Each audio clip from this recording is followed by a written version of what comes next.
Hello അസ്സാം വലൈക്കും. അപ്പോൾ കുറച്ച് ചെമ്മീൻ കിട്ടിയിട്ടോ. അപ്പോൾ അത് വെച്ചിട്ട് എന്ത് ചെയ്യണമെന്ന് ഇങ്ങനെ ആലോചിച്ചിരിക്കുമ്പോഴാണ് ഒരു ഐഡിയ വന്നത്. അങ്ങനെ അതിലൊക്കെ കേക്ക് വൃത്തിയാക്കി ഇതിന് ശേഷം അതിൻ്റെ കൈയും കാലും താടി മീശയൊക്കെ ഇങ്ങോട്ട് ക്ലീൻ ആക്കിയതിന് സുന്ദര കുട്ടപ്പനാക്കിയിട്ടാണ് വെച്ചിട്ടോ.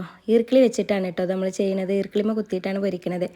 അങ്ങനെ മസാലകളൊക്കെ ഇതൊക്കെ മസാലയൊക്കെ ഇതാക്കി ഓരോരുത്തരങ്ങിട്ടായിട്ട് അതിലിട്ട് മസാലയൊക്കെ പുരട്ടി കിടത്തി വെച്ചു. എന്നിട്ട് നമ്മൾ ക്ലീനാക്കി വെച്ച് ഇറുക്കിളി ഇട്ടിട്ട് ഓരോരുത്തരെ മേത്ത് ഇങ്ങനെ കുത്തി കയറ്റിയിട്ട് അവരെ നിവർത്തി വെച്ചു കേട്ടോ.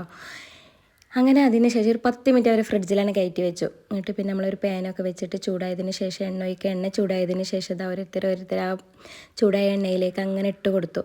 അങ്ങനെ ഇട്ട് കൊടുത്ത് ഒരു സൈഡ് ആയതിന് ശേഷം അവരെ തിരിച്ചും മറിച്ചൊക്കെ ഇട്ട് കൊടുക്കുക. തിരിച്ചും മറിച്ചൊക്കെ ഇട്ട് കൊടുത്തിട്ട് ഇതാണ് ഫ്രൈ ചെയ്തിട്ട് ഇങ്ങനെയാണ് അവരെനിക്ക് കിട്ടിയത്.